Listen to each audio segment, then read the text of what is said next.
I woke up because someone was sitting beside my bed. I couldn't see their face. The room was almost completely dark for a few seconds. I couldn't move, then I reached for my phone. The screen lit up. No one was sitting there, only a porcelain doll. The same doll I'd left outside my apartment the night before. The bedroom door was still locked from the inside. I know it sounds impossible. I thought I was dreaming too until I checked the living room. The front door was still locked. Every window was shut. No signs of anyone breaking in, but somehow, the doll had made its way into my bedroom. This is Tales of the Dark. A viewer recently sent me this experience and asked to remain anonymous. I've changed a few names to protect their privacy, but everything else has been told exactly as they remembered it. 2 days before everything happened, it was my birthday, nothing special. I turned 28, my parents called. A few friends came over after work. We ordered pizza. Cut a cake, stayed up talking until midnight. By the next evening, life had already gone back to normal. I lived alone in apartment 4B. It wasn't a luxury building, just an older apartment complex on the edge of town. The neighbors mostly kept to themselves. The hallways were always quiet, the kind of place where people nodded at each other but rarely spoke. The morning after my birthday, I opened my apartment door to leave for work. A gift box sat neatly on the welcome mat. No delivery label, no shipping company. No card, just a white box wrapped with a faded blue ribbon. I smiled. I figured one of my friends had decided to surprise me. I picked it up. It wasn't very heavy. Inside, resting on soft tissue paper, was a porcelain doll. It was beautiful. Far more detailed than anything I'd expected. Its clothes looked handmade. Its glass eyes reflected the hallway lights. Its face almost looked real. I looked around the hallway. Nobody was there. I texted every friend who had come to my birthday. Everyone gave the same answer. It wasn't me. I asked my parents. They hadn't sent anything either. I even checked with my sister. Nothing. It was strange, but not enough to worry me. I placed the doll on a shelf in my living room before leaving for work. When I came home that evening, the doll wasn't on the shelf. It was sitting on my dining table, facing the apartment door. I laughed. I honestly thought I was losing my memory. Maybe I'd moved it before leaving. Work had been stressful. I picked it up, placed it back on the shelf. Made dinner, watched a movie, went to bed. The next morning, the doll was sitting on the kitchen counter, facing the hallway leading to my bedroom. I stood there staring at it. I tried remembering. Had I carried it into the kitchen? I couldn't, not even a little. I finally decided enough was enough. I locked it inside the spare bedroom. The room was mostly empty, just old boxes, a bookshelf, and a broken office chair. I placed the doll on the chair, closed the door, locked it. Then I slipped the key into my pocket. When I got home that night, the spare room door was still locked. The key was still in my pocket. Everything looked exactly the way I'd left it. I opened the door. The chair was empty. My stomach dropped. I searched every corner of the room. Nothing. Then I heard something, a soft tapping sound coming from behind me. I turned around. The doll was sitting at the end of the hallway, facing me, perfectly still. I don't mind admitting it. That was the first time I felt genuinely afraid. I picked it up, put it back inside the room, locked the door again. This time, I pushed an old dresser against it. The next morning, the dresser hadn't moved. The door was still locked. The doll was back in the living room, exactly where it had been the first day. I didn't touch it. Instead, I unplugged every electronic device in the apartment. Then I searched the place. Smoke detector, air vents, closets, under the furniture, nothing. No hidden cameras, no signs anyone had been inside. That evening I knocked on my next-door neighbor's apartment. Mrs. Dawson had lived there for years. She opened the door almost immediately before I could even explain. She looked past me into my apartment. Her smile disappeared. "You opened it." I frowned. "Opened what?" She didn't answer. She was staring at the doll. "You should have left it outside." A chill ran through me. "You've seen this before." She hesitated, then slowly nodded. "Not that one, but another one." I asked her what she meant. She invited me inside. Her apartment smelled like old books and coffee. She walked to a cabinet, opened a drawer, pulled out an old photograph. It showed the hallway outside our apartments.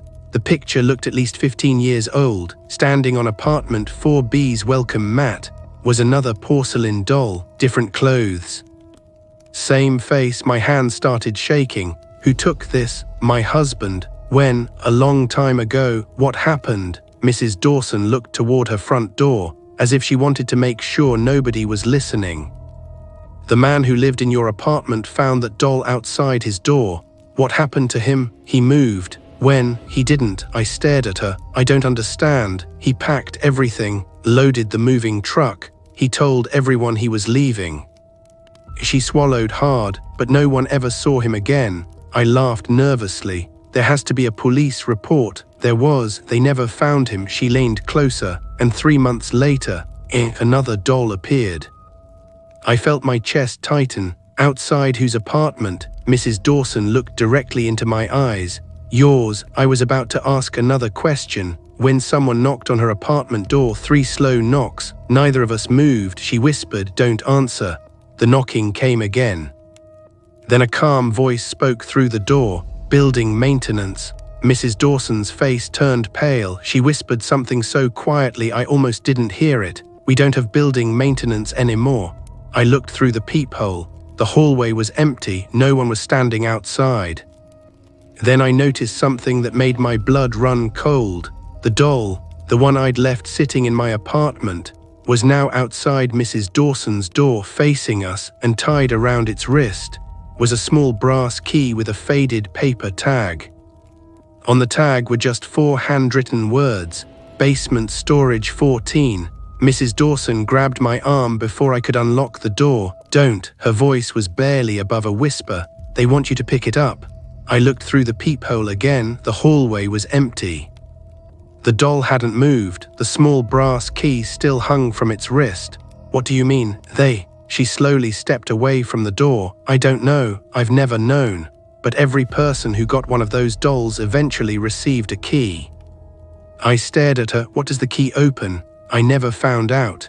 The silence between us felt heavy. Finally, I unlocked the door. The hallway was still empty. I picked up the doll. The porcelain was ice cold. The key was real. Stamped into the metal were the numbers S14. The building manager arrived an hour later. His name was Carl. He'd worked there for nearly 12 years. I showed him the key. He frowned. "We don't have a storage 14. What about the basement?" "We have 12 storage units. That's it." Mrs. Dawson interrupted him. "There used to be another hallway." Carl looked uncomfortable. "I've heard the stories, but it was sealed years before I started working here." "What stories?" he sighed. "The old owner built extra storage rooms. They flooded. They were closed. End of story." Mrs. Dawson quietly said, "That's not why they were closed." Carl ignored her. Before leaving, he said something that stayed with me. "If you hear knocking after midnight, don't answer." I wasn't sure if he was joking. His face said he wasn't.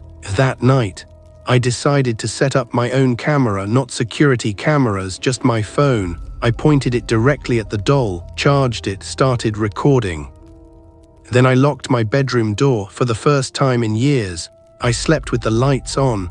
The next morning, the doll hadn't moved. I almost laughed. Maybe stress really had been affecting me. Then I checked the recording. The first 4 hours were normal. Nothing happened. At exactly 2:17 a.m., the screen filled with static, no sound, no picture, just grey interference. It lasted exactly 2 minutes. Then the video returned. The doll was no longer facing the camera. It was facing my bedroom door. I skipped backward. The static remained. Whatever happened during those 2 minutes was gone. Ryan came over that afternoon. He'd always been the practical one. After watching the recording, he smiled. "Someone's messing with you. They're probably using another key, so let's prove it." That evening, we sprinkled flour across the hallway floor, placed small pieces of clear tape along every window, wedged a chair beneath the front door handle. Then we waited. Midnight passed. Nothing. 1 o'clock. Still nothing. At exactly 2:17, the lights flickered just once. Then 3 slow knocks echoed through the apartment, not the front door, the wall, behind the living room bookshelf. Ryan looked at me. Did you hear that? The knocking came again, 3 knocks. Always from inside the wall. Ryan pulled the bookshelf away. Behind it was a narrow metal access panel, painted the same color as the wall. Neither of us had ever noticed it. The lock was old. Rust covered most of it. I reached into my pocket. The brass key, S14. Ryan looked at me. No way. I slid the key into the lock. It fit perfectly. The panel clicked open. A cold draft rolled out behind it. A narrow concrete hallway stretched into darkness. It wasn't part of my apartment. It ran behind every unit on the floor.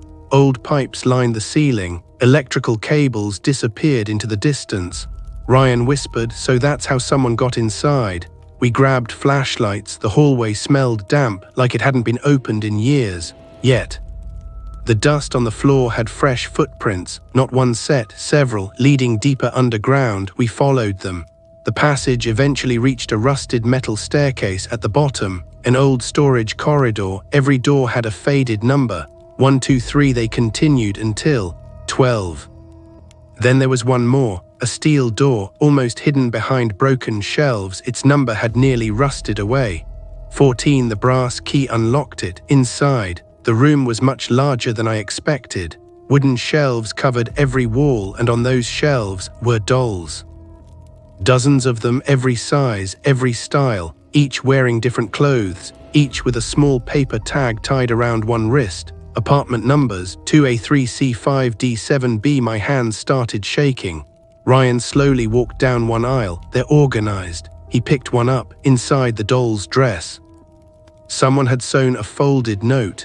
It contained only a date, nothing else. Every doll had one, different apartment, different date. Then I noticed an empty space. One shelf had no doll, only a paper label. Apartment 4B, my apartment. Ryan whispered, "Someone was waiting to put yours here." Just then, a door slammed somewhere behind us. We both turned. The corridor outside was empty. Our flashlights flickered. Then we heard footsteps, slow, unhurried, walking toward storage 14. Ryan grabbed my arm. "We are leaving." We ran. The footsteps never sped up. They didn't need to. They stayed the same distance behind us. Always there, never closer, never farther. We climbed the staircase, reached the access hallway, locked the panel behind us. The footsteps stopped immediately. The police came the next morning. I showed them the panel, the hallway, the staircase, storage 14. Everything. They found the room, the shelves, the dolls, but nothing connected them to a crime. No fingerprints, no records, no owner. The room had somehow never appeared on the building's blueprints. The city inspector couldn't explain it. The building manager claimed he'd never seen it before. Storage 14 was sealed with a steel wall that same week. The dolls were removed as evidence. No one ever told me where they went. I moved out 2 months later. I never went back. I tried to convince myself it was over. Then last Friday, my phone rang. The caller ID displayed an unknown number. I answered. No one spoke. After several seconds, I heard a child quietly ask, "Did you leave your doll behind?" The line went dead. I blocked the number yesterday. A package was waiting outside my new apartment. No return address. Inside, there wasn't a doll. There was another brass key. This one had a different tag attached. It read, S27. I don't know where storage 27 is, and I'm not going to find out. That was the end of this story. If you've ever experienced something you still can't explain, or have a strange story of your own, send it to Tales of the Dark. Your story could become the next nightmare featured on this channel. If you are new here, subscribe to Tales of the Dark, where every story gives you a nightmare.